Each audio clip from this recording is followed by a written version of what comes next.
Relate करते हैं, कितना असर पड़ने वाला है इस फिल्म के द्वारा? बहुत अच्छी फ़िल्म है टाइम आउट। सबसे पहले बहुत ही सहज और संवेदनशील ढंग से बनाई हुई फ़िल्म है। ये पूरे मुद्दा जो समलैंगिक होने का मुद्दा है उसे बहुत अच्छी तरीके से डील किया गया है। एंड मुझे बहुत उम्मीद है कि ये फ़िल्म देखी जाएगी, पसंद की जाएगी। ऐसी फ़िल्में बननी चाहिए, ऐसे मुद्दों पे और ऐसे कई सामाजिक मुद्दों पे फ़िल्में बननी चाहिए, देखी जानी चाहिए। एंड आई एम श्योर कि एक अच्छी फ़िल्म है, अच्छा मैसेज है एंड आई एम श्योर वो मैसेज दर्शकों तक पहुँचेगा। आप कितना सपोर्ट करती है इस तरह के इनिशिएटिव को या फिर आई मीन मैं शत प्रतिशत सपोर्ट करती हूँ ऐसे मुद्दे को या ऐसी अच्छी फ़िल्मों को। मुझे लगता है कि समलैंगिक होना या ना होना या स्ट्रेट होना या गे होना एक पर्सनल चॉइस का मामला है। ये बिल्कुल प्राकृतिक चीज़ है, ये एकदम नॉर्मल चीज़ है, इसमें कोई बड़ा हुआ नहीं है। और एक लोकतंत्र होने के नाते भारत के सारे बाशिंदों को और दुनिया में सबको हक होना चाहिए कि वो जैसे हैं वो अपने होने की अभिव्यक्ति वो जिस रूप में करना चाहें वो करें। और बहुत शर्म की बात है कि हमारे जैसे लोकतंत्र में आर्टिकल 377 जैसा एक लॉ है जो एक ऐसे समुदाय को जो हमारे ही देश का हिस्सा है, हम सबका हिस्सा है, उसे क्रिमिनलाइज करता है और उन एक्ट्स को क्रिमिनलाइज करता है। बहुत ही दुख की बात है। वैसे आपके जानवर के वक्त किस तरह से आप इस चीज़ को देखते हैं और कुछ बदलाव आता नहीं है चाहे जितनी भी फिल्में बन जाएं? नहीं, बदलाव आता है। मुझे लगता है कि अधिकतर लोगों को कोई फ़र्क नहीं पड़ता लोग अपने बेडरूम में क्या करते हैं। ये बस एक मुद्दा हो चुका है। कुछ राइट विंग ऑर्गेनाइजेशंस है जो इसे मुद्दा बनाते जाते हैं और जैसे स्वारा ने कहा कि जमहूरियत में ये होना नहीं चाहिए। एक इंसान क्या खाता है, क्या पहनता है, किसके साथ उसका प्रेम रिलेशनशिप है, इसमें ना सरकार की ना किसी और का दखल होना चाहिए। वो बस इंडिविजुअल चॉइस होना चाहिए। जमहूरियत का मतलब है इंडिविजुअल चॉइस को अपहेल्ड करना। फिल्म आपको लगती है कुछ टची लगती है? देखिए, क्योंकि मुझे इस फ़िल्म के बारे में बताया गया, इसीलिए मैं आया इसे सपोर्ट करने के लिए। और मैं उम्मीद करता हूँ कि ऐसी फ़िल्में और बने जो होमोसेक्सुअलिटी को स्टीरियोटाइप किया गया उस स्टीरियोटाइप को हम तोड़ सके। और स्वारा जैसे लोग जो यहाँ पर आए इसे सपोर्ट करने मेन स्ट्रीम इंडस्ट्री को, तो जितना अगर अवेयरनेस फैलेगा आर्ट की वजह से, फिल्म भी आर्ट होती है और आर्ट ही अवेयरनेस फैला सकती है और सोसाइटी में अगर अवेयरनेस ला सकती है तो इससे अच्छा और कुछ नहीं हो सकता। जैसे आर्ट के अलावा जो सेलिब्रिटीज़ के जुड़ने से कितना फ़ायदा होता है इस तरह के इनिशिएटिव? बहुत फ़ायदा होता है, क्योंकि अगर सेलिब्रिटीज़ नहीं होते तो आप लोग यहाँ नहीं होते, और अगर आप लोग यहाँ नहीं होते तो इस मुद्दे को टीवी पर नहीं तो टीवी पर इसकी चर्चा नहीं होती और जो अवेयरनेस है ये नहीं फैला जाता। तो बहुत ज़रूरी है आर्ट, सेलिब्रिटीज़, मीडिया सबको एक होकर इंडिविजुअल चॉइस, इंडिविजुअल फ्रीडम, चाहे वो कौन किससे प्यार करता है, क्या पहनता है, क्या खाता है, क्या देखता है, वो इंडिविजुअल फ्रीडम है। और जमहूरियत का मतलब है उसे अपहोल्ड करना। काफ़ी समय हो गया आपको फिल्में देखे, तो कोई अपकमिंग प्रोजेक्ट आप हमारे साथ शेयर करना चाहेंगे? जी, मेरी अगली रिलीज़ है प्रेम रतन धन पायो, सूरज बजातिया के निर्देशन में सलमान सर के साथ दिवाली पे 12 नवंबर। और उसके बाद नील बटे सन्नाटा अगले साल की शुरुआत में। Million view. लेकिन एक चिंता की विषय है और आपसे शेयर कर दूं कि India was one of the few countries along with great countries like Iran, Russia, Pakistan that voted against homosexuality in the United Nations. और आई थिंक मीडिया जो यहाँ पर है ये सवाल आपको पूछना चाहिए। I think this something very very embarrassing for us as a democracy. बाकी सारी जो देश थे वो जमहूरियत नहीं है, हम एक जमहूरियत है और उनके साथ हमने वोट किया। तो ये एक एटीट्यूड है। बदलाव सरकार में ज़रूरी है और हम सब में ज़रूरी है। सुप्रीम कोर्ट मुझे लगता है, उम्मीद है कि वो लिबरल व्यू लेगी इस पर। लेकिन अभी अपने बात कह रहे थे तो आपने बोला कि इंडियन कल्चर में कुछ ऐसी चीज़ें एग्जाम्पल मैं दे सकता हूँ इनकी एलजीबीटी का या जो भी चीज़ें थी, तो वो एग्जाम्पल्स मैं आपसे जानना चाहूँगा किस तरह के आप एग्जाम्पल कि इंडियन कल्चर में ऐसी चीज़ें थी पहले से। जी बिल्कुल। महाभारत में कृष्णा जब अर्जुना के लड़के को सैक्रिफाइस करना होता है रात, he doesn't want to die a virgin, तो कृष्णा जो है मोहिनी का रूप लेते हैं और सारी रात उनके साथ बिताते हैं और सुबह as a widow he wails, उनके लिए रोते हैं।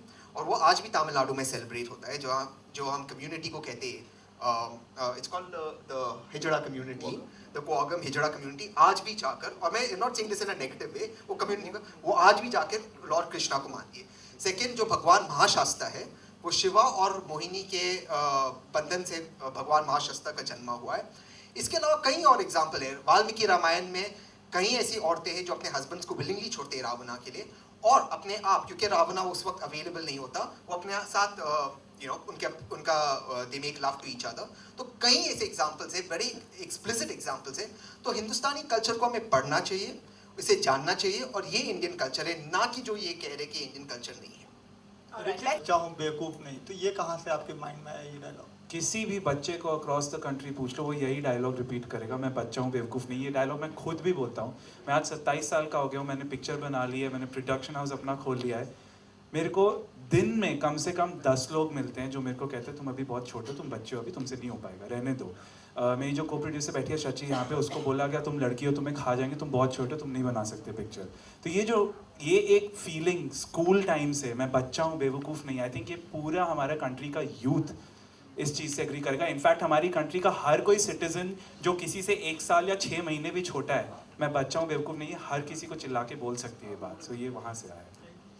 स्वरा रोल प्ले करते हैं टीनेजर की लाइफ में, मतलब जैसे कि LGBT जैसे जो इश्यूज है उसके ऊपर वो अगर अवेयरनेस फैलाए तो वो कंट्रोल कर सकते हैं, तो उसके लिए क्या कहना चाहेंगे आप? जैसे कि आपने डिस्कस किया कि आपके पेरेंट्स एक्सेप्ट नहीं कर पा रहे, तो उसके लिए क्या कहना चाहेंगे? आई थिंक कि पेरेंट्स बहुत ही अहम भूमिका निभाते हैं किसी भी बच्चे की जब वो परवरिश में। एंड आई मीन मुझे ये लगता है लेकिन कि यू नो इन जनरल अगर परिवार में एक ऐसा माहौल हो जहाँ बात की जा सके, जहाँ बच्चों में ये डर ना हो और ये शर्म ना हो कि यू नो हो मुझे शेम किया जाएगा, या सॉरी अगर मैं कुछ ऐसा बोल दूं जिससे वो गुस्सा हो जाएंगे तो फिर यू नो व्हाटएवर डांट पड़ेगी। आई थिंक मेरा तो पूरा जीवन बीत गया यही सोचते हुए कि डांट पड़ेगी। आई थिंक ये सबसे बड़ा फियर होता है।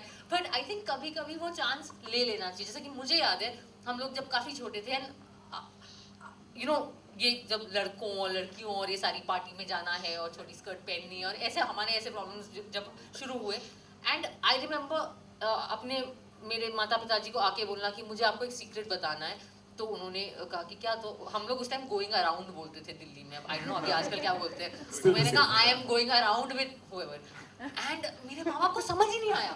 उन्हें अगर going around where are you going, तो समझ जा रहे हो around where are you going ना, going where are you going around ये वो। एंड मुझे काफी वक्त लग गया समझाने में कि मुझे नहीं पता अगर मेरी शादी इस लड़के से होगी कि नहीं। उनका यही कंसर्न था कि क्या तुम्हारी शादी होगी इससे, क्या बाई एनी चांस इस फेलियर से व्हाट आई हैड अ सुलझ जाती हैं। Most of the children are not able to go and talk to the father. They always try to go and talk to the mother, and she's supposed to understand everything. Okay, and the father does not take any responsibility. He sits back. You know, मैं ये नहीं मानता हूँ, society ये बोलती है. You know, you try to kind of hide this. And counselor, what's your message to the parents and the teachers? Like, you know, basically, these people play a very important role in the life of teenagers. So, your message to the parents and teachers. First of all, allow your children to speak, express themselves, and you try to understand their problem. And other than that, whatever the problem is there, you need to find the solution. If you're not able to talk to them clearly, talk to the elderly people in your family, and teachers should also speak in a positive way. As they have told in school, bullying is happening, which is very common for especially gay people. But if something is happening, teachers should talk on this. They should talk to the students and explain them how to accept them in the society in a different way. important because I think a lot of times when a person feels, I mean, like that, like this is what I feel as a gay or a lesbian person, much younger, and the first person they would go to is a teacher, and like sometimes they say, "ये हो ही नहीं सकता," you know, da da da, and a lot of children drop out of school, you know, and that's one of the reason. I mean, if I may take it extrapolate a bit, जो हम बोलते हिजड़ा है या transgender है, वो लोग सब एक लड़के थे एक ज़माने में, you know, okay, they were men, they were boys, you know. And in the college, in the school, they've actually had to drop out because none of the teachers accepted because they're feminine. Okay? And once they dropped out, they didn't have education, they didn't have a livelihood, काम करने का कोई जरिया नहीं था, वो actually निकल के हिजड़ों के टोली में भर्ती हुए. Okay? तो हम actually teachers or schools or parents इसके, I mean, I'm not जिम्मेदार है, but in a way, yes, you know. So yeah, hey, you know.